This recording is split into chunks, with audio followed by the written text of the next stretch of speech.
And I would like to invite Dr. Linda Harris up to give us an update on the SVS. And Linda, unfortunately, Mal and I are going to step out to grade these papers. It's not in disrespect to you. Not a problem, thank you. So thank you guys for being here too. I want to give a little bit about an update of the SVS and where we are, because we really do all need to work together. As we were saying earlier, if we work separately, we're going to destroy ourselves. So this is a list of who is on the executive board. Currently, Karen Rockman has been the rep from the SCVS, but Ash Mansour is taking over, and this is just an overall list. So what are some of the opportunities and threats to vascular surgery? Our greatest opportunities right now are accelerating our branding, which is something we're going to talk a little bit more about, leading and driving healthcare system change, providing career support, investing in innovation, which is something we can talk more about, power of quality, and unifying the specialty, which is really important. Some of our greatest threats, as we heard about earlier today, is competition with other specialists, maintaining member interest and value, fragmentation across our members and our societies, workforce shortages, declining payment, and financial limitations. We do have a good relationship between SVS and SCVS, but can certainly be stronger. We have worked collaboratively in a few areas, including things like covers. And if those aren't familiar with that, that's an organization put together between APDVS, VES, SVS, and SCVS to recruit the next generation of trainees. We hope to continue growing the relationship between the two societies further. So what are the SVS top priorities? Again, we need to do this together, not separately. So big initiatives. We have the vascular board certification analysis.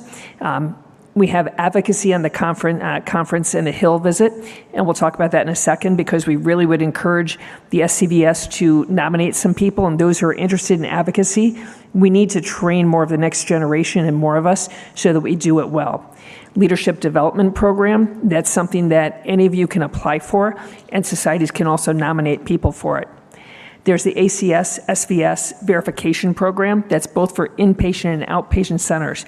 It is a way that some of our outpatient centers may be able to stand out against some of the cardiology and IR groups by proving that verification actually makes a difference in outcomes.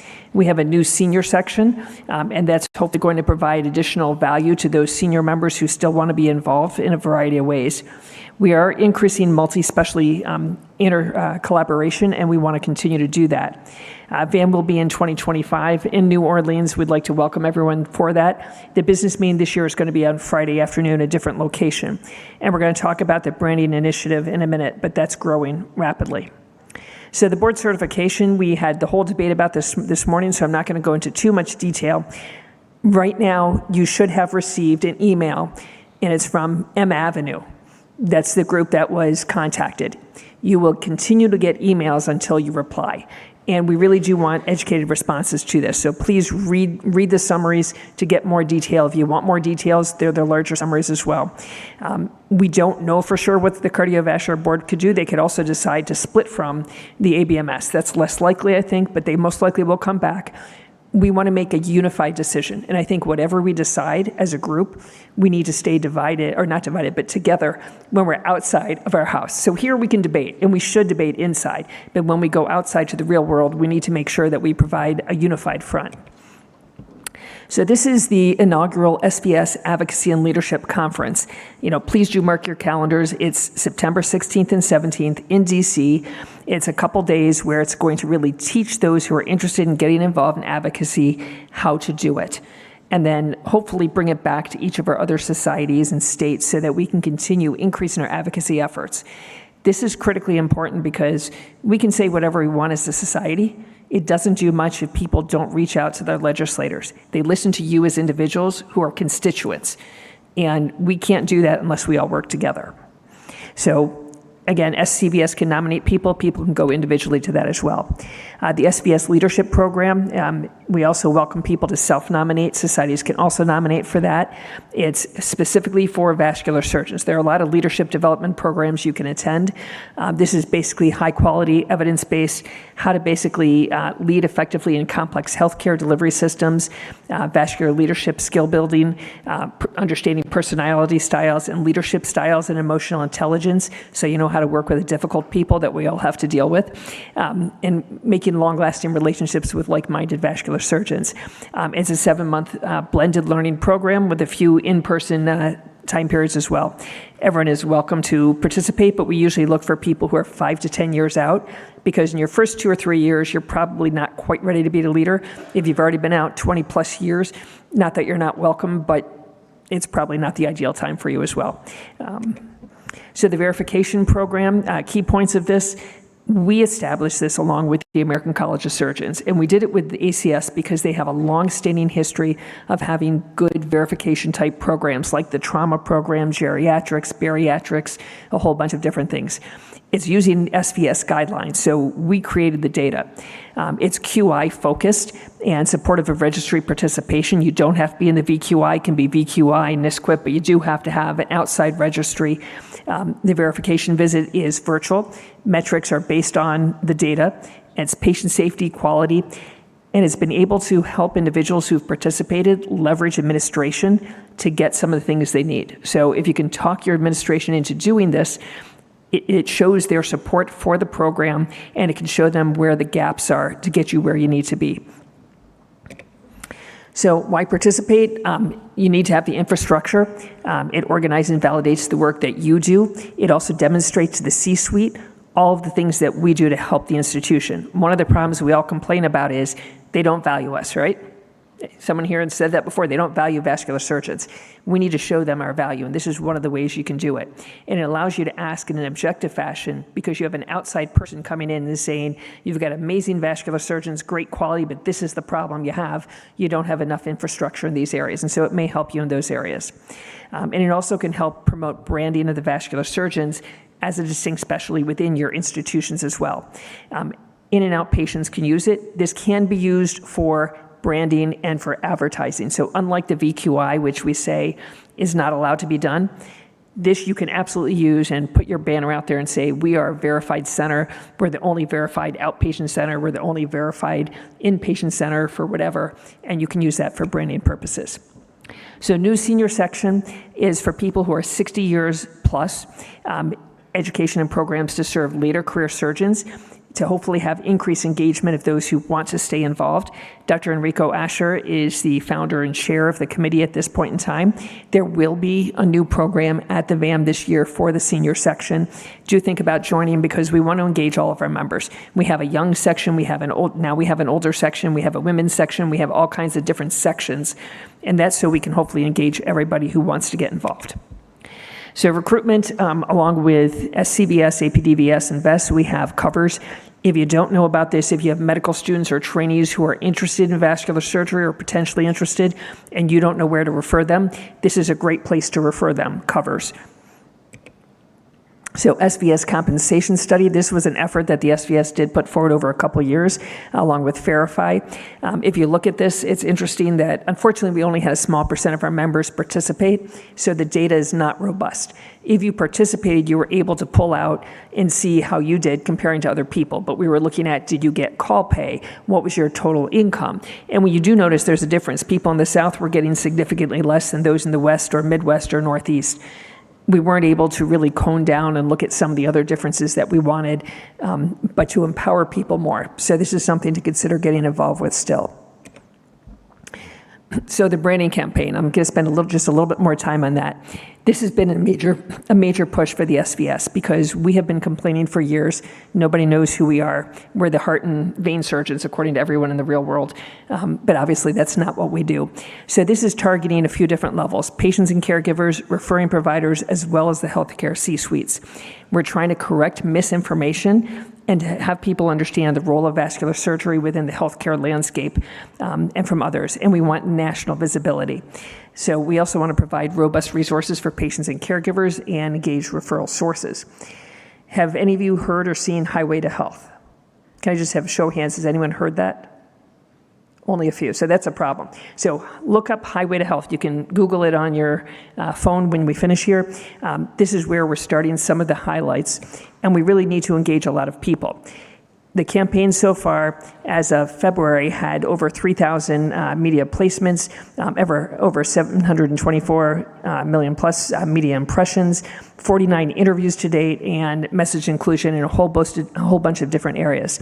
We've been reaching out to vascular surgeons across the country, some in private practice, some in academic, some African American, some Caucasian, some Hispanic, some young, some old, and we're looking at trying to improve. This is just a sample of what some of this is. Talk to us about vascular health. So what is it first and foremost, and why is it something that people should be concerned about?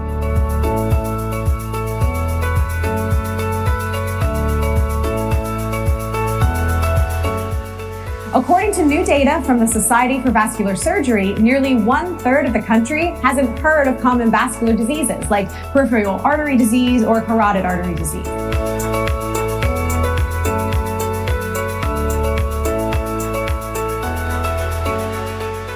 Around your calf muscles pump, and when they pump, they push that blood around, allowing it to move and not clot.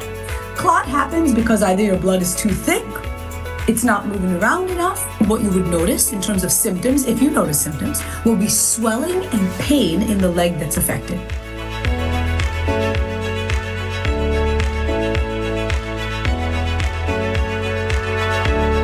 A leading medical specialty trained to treat vascular health launched the Highway to Health Fast Track Your Vessel Health campaign to empower people to learn about the best ways to maximize vascular health at every age and look for early warning signs of common vascular conditions.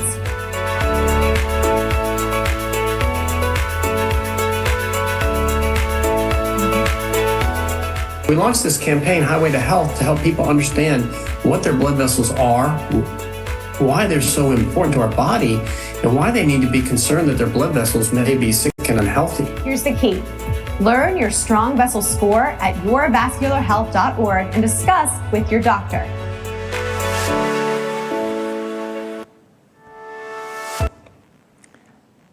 One more brief video. Losing too much blood. I need a vascular surgeon in here. What's going on? Pressures are tanking. We're losing a lot of blood. We gotta get him to the OR. Let's go. My speech is slurring, and I have numbness in my hands. Let's take a look. Your vascular system is vital to a long, healthy life.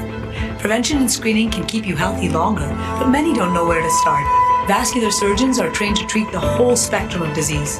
Whether it's a checkup or an emergency, we are here to help protect what matters most, your life. So if you do want to get involved with this, yourvascularhealth.org is a place where there are resources where it can help you figure out how to do a lot of things. There are templates in there. There are ways that you can get in touch with your local media and how to put together something where you can volunteer to do basically commercials or talks for them on the radio, on TV. We actually need more ambassadors, and we want everyone to get involved, because if we don't have a groundswell, if we only have a few people from the SVS doing it, this will not work. We need all of us to try to reach out local. This is for people in academics, those in private practice, those old and young, and the SVS is partnering with all of our sister societies so that even if you're not an SVS member, which we would like you to be, you can still get involved with this as well. We need everyone to do this, or we're not going to succeed. So how you can promote it, you can go to the SVS-Highway. You can look at that right there. And there's a toolkit as to how you get involved with the branding campaign. We're going to continue to do it nationally, but we can't go to every single market. We need you to take it to your own home markets. So what's coming next? The ambassador program. Again, volunteer to be an ambassador. We do need you. There's going to be a survey going out of healthcare providers to look at the understanding of primary care and other groups. Do they understand what we do? Because that's how we can combat some of our competition. Media partnerships with Stat News and Fierce Healthcare. Dr. Eagleton is going to be talking about SVS is leading the way, and some videos shared across many different areas with streaming for Amazon Fire and Apple, where it's going to pop up automatically when people go to watch their favorite TV shows. So I want to try to finish so people can go get their coffee. I'm happy to talk, and I'm sure Keith would be happy to talk as well, and I know Bill Schutz is also here. So if you have questions, please reach out to any of us. Thanks. And I think before we do that, I think there's going to be an announcement. So.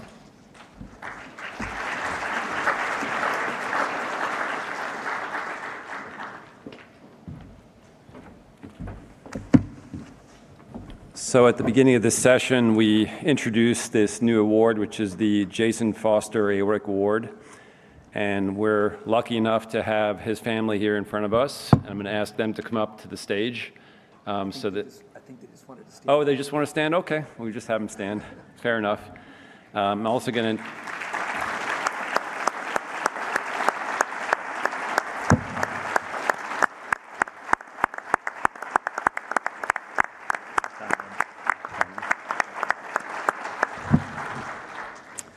I'm going to ask our Gore colleagues here to maybe announce the award.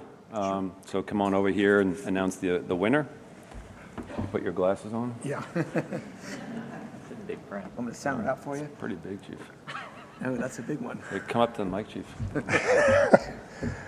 So the inaugural Society for Clinical Vascular Surgery Jason Foster Aortic Award goes to Andres Figueroa. Landing zones optimization using transcatheter electrosurgery subcotomy for endovascular repair of post-dissection aortic aneurysm.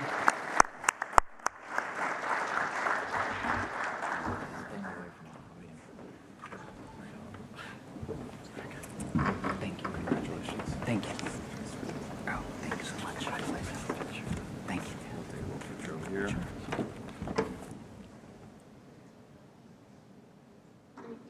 Thank you so much.